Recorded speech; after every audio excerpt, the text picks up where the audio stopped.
नमस्कार। आकाशवाणी जयपुर अजमेर से प्रस्तुत हैं प्रादेशिक समाचार।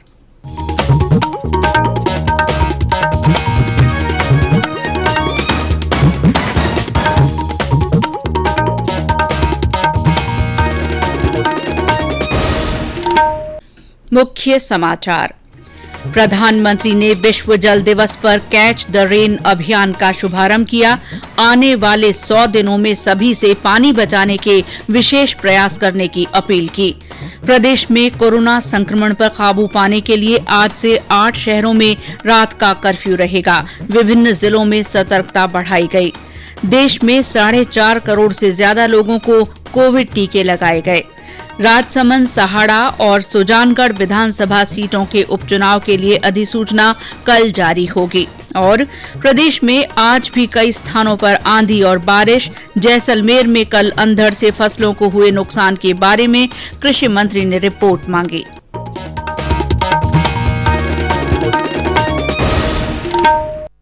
समाचारों के साथ मैं शीला चावला।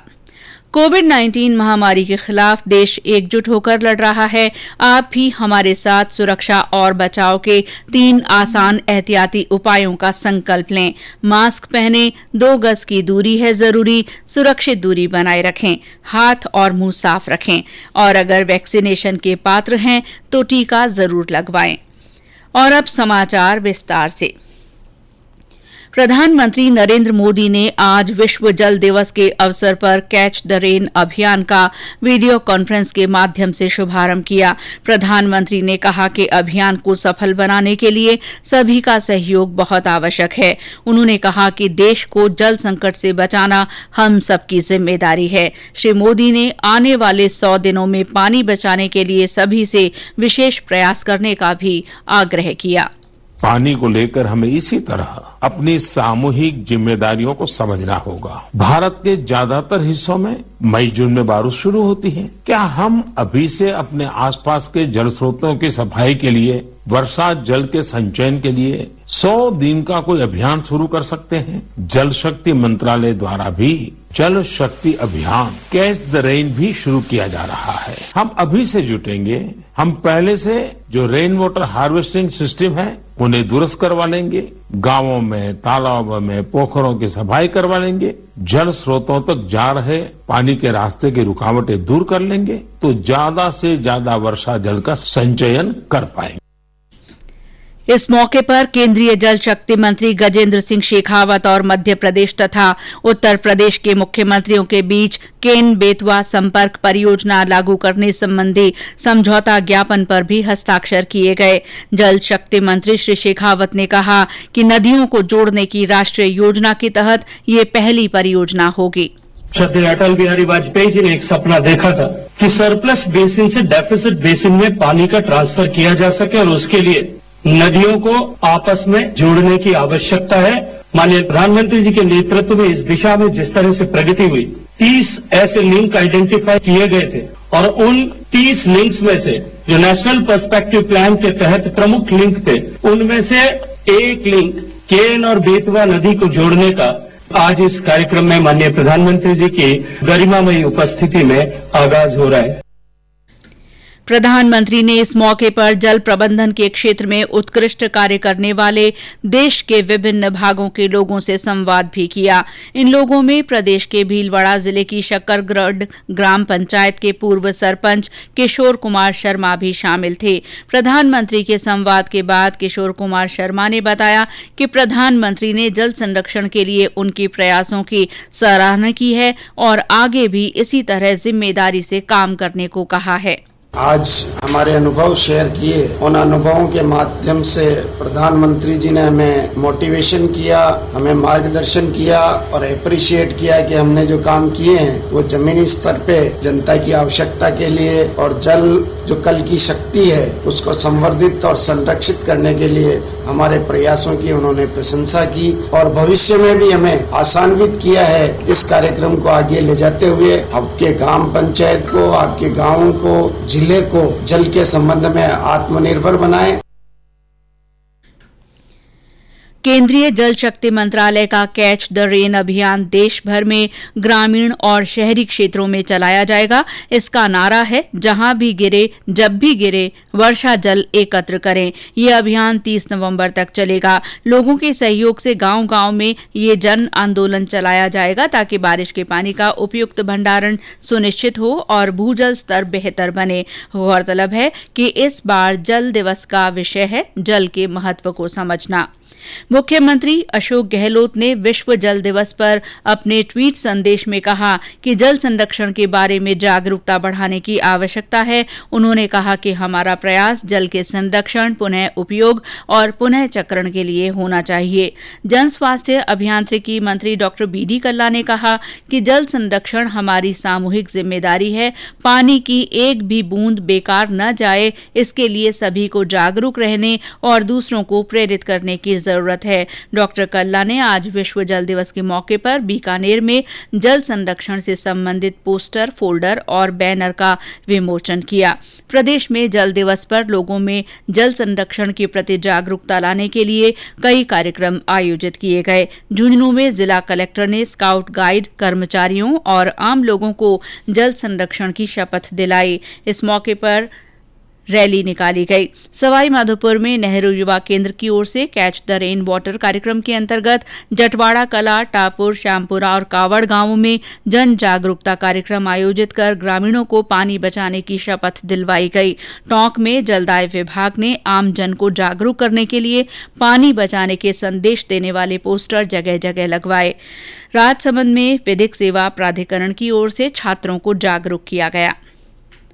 प्रदेश में कोरोना संक्रमण पर काबू पाने के लिए आज से 8 शहरों में रात में कर्फ्यू रहेगा। राजधानी जयपुर के अलावा अजमेर, भीलवाड़ा, जोधपुर, कोटा, उदयपुर शहर तथा डूंगरपुर जिले के सागवाड़ा और बांसवाड़ा जिले के कुशलगढ़ में रात 11 बजे से सुबह 5 बजे तक कर्फ्यू लागू रहेगा। इसके अलावा राज्य के सभी शहरी स्थानीय निकायों में बाजार रात 10 बजे बंद करने होंगे। रात के कर्फ्यू की बाध्यता उन फैक्ट्रियों पर लागू नहीं होगी जिनमें रात की शिफ्ट में भी उत्पादन होता है। साथ ही आपातकालीन सेवाओं से संबंधित कार्यालयों, विवाह समारोहों, अस्पतालों, बस स्टैंड, रेलवे स्टेशन और एयरपोर्ट से आने जाने वाले यात्रियों, माल लाने ले जाने वाले वाहनों और लोडिंग तथा अनलोडिंग करने वाले व्यक्तियों को कर्फ्यू से छूट मिलेगी। इसके अलावा मिनी कंटेनमेंट जोन की व्यवस्था फिर से लागू की जाएगी। जहां भी 5 से ज्यादा पॉजिटिव केस सामने आएंगे वहां उस क्लस्टर या अपार्टमेंट को कंटेनमेंट जोन घोषित किया जाएगा। चिकित्सा मंत्री डॉक्टर रघु शर्मा ने कहा है कि कोरोना के बढ़ते मामलों को देखते हुए राज्य सरकार एक बार फिर पॉजिटिव लोगों के संपर्क में आने वाले लोगों के बारे में जानकारी ले रही है। उन्होंने कहा कि दूसरे राज्यों से आने वाले लोगों की नेगेटिव रिपोर्ट अनिवार्य कर दी गई है। रिपोर्ट नहीं लाने वाले लोगों को 15 दिन क्वारंटीन में रखा जाएगा। चिकित्सा मंत्री ने कहा कि कोरोना से बचाव के लिए सभी को गाइडलाइन की पालना अनिवार्य रूप से करनी है। डॉक्टर शर्मा ने कहा कि आगामी दिनों में होली, गणगौर और नवरात्र को देखते हुए सभी लोग जीवन को सर्वोच्च प्राथमिकता देते हुए पूरी सावधानी बरतें। इस बीच प्रदेश के विभिन्न जिलों में प्रशासन ने सतर्कता बढ़ा दी है। 12 जिला कलेक्टर ने बताया कि जिले में सीमावर्ती इलाकों में चेक पोस्ट बनाकर बाहर से आने वाले लोगों पर पूरी निगाह रखी जा रही है। सैंपलिंग बढ़ा दी है हमने। वैक्सीनेशन को भी हम बहुत ज़्यादा प्रमोट कर रहे हैं। जो +60 के लोग हैं उनके लिए हमने करीब 70 सेंटर बनाए जहां वैक्सीनेशन हमारा चालू है। इसके अतिरिक्त हमने आईसीयू एक्टिविटी वापस बढ़ाई है और इसमें हम सभी जगह मास्क लगाने, दूरी बनाए रखने, इस तरह के निर्देश के साथ ग्राम पंचायत स्तर पर और नगर पालिका क्षेत्रों में पूरी पुख्ता कार्रवाई कर रहे हैं। साथ ही 2-1 जगह हमने क्वारंटाइन सेंटर के लिए भी आरक्षित कर दी है ताकि अगर कोई एक्सीजेंसी अर्जेंसी होती हो तो हम उनको यूज कर सके। 11 हमने हमारे बॉर्डर जो मध्य प्रदेश से लगता है उसके चेक पोस्ट लगेगी। 11 जगह चेक पोस्ट लगा के उधर से आने वाले लोगों का हम बिल्कुल टेस्ट चेक करके फिर ही आने दे रहे हैं। तो इस तरह से हमने, इसके अलावा पुलिस के द्वारा भी कार्रवाई अपने स्तर पर प्रारंभ कर दी गई है। वहीं हमारे सवाई माधोपुर संवाददाता ने बताया कि जिले में कोरोना संक्रमण को रोकने के लिए विशेष इंतजाम किए गए हैं। देश में अब तक 4,50,65,000 से ज्यादा लोगों को कोविड टीके लगाए गए हैं। कल 4,62,000 लोगों का टीकाकरण किया गया। इधर प्रदेश में अब तक 42 लाख से अधिक लोगों को टीके लगाए गए हैं। देश में कल कोविड से 21,000 से ज्यादा रोगी स्वस्थ हुए हैं। स्वास्थ्य मंत्रालय ने बताया कि अब तक 1,11,00,000 से ज्यादा कोविड रोगी ठीक हो चुके हैं। जयपुर में आज कोरोना संक्रमण के 148 नए मामले रिपोर्ट हुए हैं। प्रदेश में राजसमंद, सहाड़ा और सुजानगढ़ विधानसभा सीटों के उपचुनाव के लिए कल अधिसूचना जारी होने के साथ ही नामांकन पत्र भरने का काम शुरू हो जाएगा। नामांकन पत्र 30 मार्च तक भरे जा सकेंगे और इन तीनों सीटों पर 17 अप्रैल को मतदान होगा। मतगणना 2 मई को होगी। इस बीच उपचुनाव के लिए भाजपा और कांग्रेस ने प्रत्याशियों के चयन के लिए कवायद तेज कर दी है। कल जयपुर में भाजपा कोर कमेटी की बैठक में इन तीनों सीटों के लिए 3-3 नामों के पैनल तैयार किए जाएंगे। वहीं आज शाम कांग्रेस के राज्य प्रभारी अजय माकन ने भी प्रदेश कांग्रेस कार्यालय में वरिष्ठ नेताओं और विधानसभा चुनाव प्रभारियों के साथ मंथन कर संभावित उम्मीदवारों की सूची तैयार की। कृषि मंत्री लालचंद कटारिया ने जिला कलेक्टर जैसलमेर से जिले में हुए अंधड़ से जीरा, ईसबगोल और चने की फसल के नुकसान की रिपोर्ट मांगी है। इस बीच प्रदेश में आज भी कई स्थानों पर तेज हवाओं और आंधी के साथ हल्की से मध्यम बारिश हुई है। झुंझुनू में कई जगह बूंदाबांदी हुई। अलवर शहर में तेज आंधी आने जबकि आसपास के क्षेत्रों में बारिश होने की खबर है। थानागाजी में मूसलाधार पानी बरसा जबकि नारायणपुर में ओले गिरे। बूंदी और टोंक में तेज आंधी आई। सवाई माधोपुर जिले में कुछ इलाकों में हल्की बारिश हुई। इस दौरान जिले के वजीरपुर उपखंड के डोब गांव में बिजली गिरने से एक व्यक्ति की मृत्यु हो गई। मौसम विभाग ने कहा है कि प्रदेश में पश्चिमी विक्षोभ के सक्रिय होने से आज जयपुर, भरतपुर, कोटा, अजमेर, उदयपुर और जोधपुर तथा बीकानेर संभागों में 40 से 50 किलोमीटर प्रति घंटा की रफ्तार से हवा चलने के साथ हल्की से मध्यम बारिश होने की संभावना है। और अंत में मुख्य समाचार एक बार फिर। प्रधानमंत्री ने विश्व जल दिवस पर कैच द रेन अभियान का शुभारंभ किया। उन्होंने लोगों से आने वाले 100 दिनों में सभी से पानी बचाने का विशेष प्रयास करने की अपील की है। प्रदेश में कोरोना संक्रमण पर काबू पाने के लिए आज से 8 शहरों में रात का कर्फ्यू रहेगा। देश में 4.5 करोड़ से ज्यादा लोगों को कोविड टीके लगाए गए हैं। राजसमंद, सहाड़ा और सुजानगढ़ विधानसभा सीटों के उपचुनाव के लिए कल अधिसूचना जारी होगी। और प्रदेश में आज भी कई स्थानों पर आंधी और बारिश आने के समाचार हैं। इसी के साथ प्रादेशिक समाचार बुलेटिन समाप्त हुआ।